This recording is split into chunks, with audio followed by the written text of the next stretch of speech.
Welcome to Suman TV. ఈరోజు మనం ములకల చెరువు మండలం బురకాయలకోట అనేటువంటి గ్రామంలో ఉన్నాం. ఇక్కడ రోడ్డు విస్తీర్ణంలో భాగంగా ఒక ఇంటి కళ, ఒక వ్యక్తి కళ ఈరోజు ఇక్కడ సమసిపోవడాన్ని మనం చూస్తున్నాం.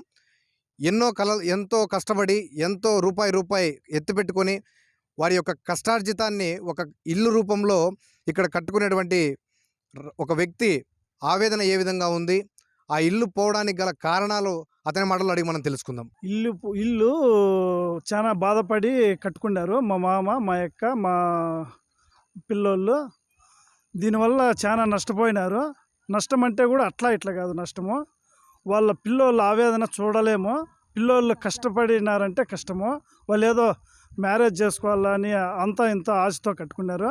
ఆ ఆశ అంతా నెరవేరి గల్లెత్తి అయిపోయింది. దాని గుండా నష్టపోయినా కూడా బాధపడలేదు. వాళ్ళు ఏదో పెళ్ళి కోసము మేము ఇల్లు కట్టుకుంటే మమ్మల్ని ఇట్లా హింసించి మా ఇంటి మీదనే రోడ్డు వచ్చేటట్టుగా సర్వే చేసినారు. దానికి కూడా మేము ఏం మాట్లాడలేకపోతున్నాము. అందులో మాకు ఇన్ఫర్మేషన్ లేకుండా మాకు ఇల్లు ఇన్ఫర్మేషన్ అనేది ఎలాంటి ఎప్పుడు కానీ మాకు ఇచ్చే ఉండదు. ఇచ్చిన ఈ మళ్ళా తీరా 6 నెలల తర్వాత గృహప్రవేశం జరిగిన 6 నెలల తర్వాత మాకు ఇన్ఫర్మేషన్ ఇచ్చినారు. ప్లస్ డబ్బులు ఏం ఇవ్వలేదు. మళ్ళా మాకు అసలు నోటీస్ ఇవ్వలేదంటే మళ్ళీ చెప్పినారు నోటీస్ ఇవ్వండి మళ్ళీ మేము మాట్లాడతామంటే నోటీస్ ఎప్పుడో మళ్ళీ నెల తర్వాత ఇచ్చి ఆ నోటీసు దాంట్లో కూడా డబ్బులు మనకేమీ సగం డబ్బులు కూడా ఇచ్చినలేదు. అయిన ఖర్చులో అర్థం కూడా ఇచ్చినలా. తక్కువ అంటే కూడా 1.5 కోటి అయింది. అది జాగాకి కానీ ఇంటికి కానీ అసలు లోన్లే దగ్గర 20-30 లక్షల దాకా లోన్లు అప్పులు చేసినాము. అయినా కూడా వాళ్ళకు ఆ కరెంట్ కూడా లేదు. ఏమి అంటే రోడ్డు సర్వే చేసినాము అయిపోయింది అంటారు. కానీ పక్కన ఎంత దాగున్నా కూడా వాళ్ళు దాన్ని ఇంటి మీదనే పోయినారు. దీనికి ఎలాంటి దావలేదు. మేము దీని మీదనే పోవాలంటారు. దానికి మేము కూడా ఏం మాట్లాడలేకుండా మాకేమీ ఎవరు చెప్పుకునే కూడా ఆస్కారం లేకుండా మేము కూడా గమన అయిపోయి వాళ్ళు ఇచ్చిన కాడికి తీసుకొని గమన అయిపోయినాము. దాని గుండా ఇంక ఇప్పుడు అంత ఇచ్చిండే తీసుకొని కోర్టుకు వేసినాము. దానికి ఇంకా ఏదో కలెక్టర్ గారు హెల్ప్ చేస్తామన్నారు. ఏం చేస్తారేమో కూడా తెలియలేదు సార్. ఇంకా మాకిద్దరు ఆడబిడ్డలు.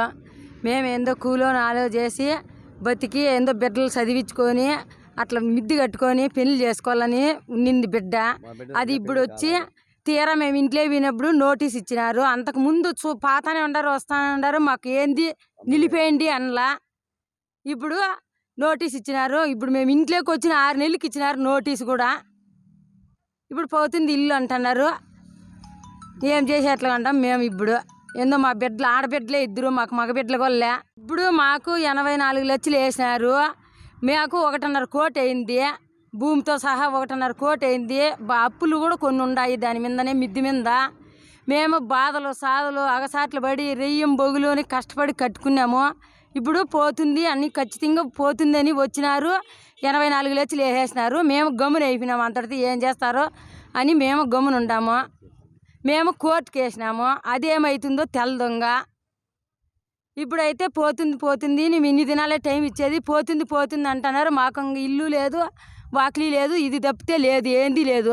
భూమి కూడా లేదు ఇక్కడ.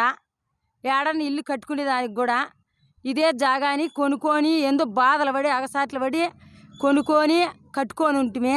వాళ్ళు తక్కువ డబ్బు వేసినారు. మాది అర్ధం డబ్బులు కూడా వేసినలా. మాకు 1.5 పైనే అయింది.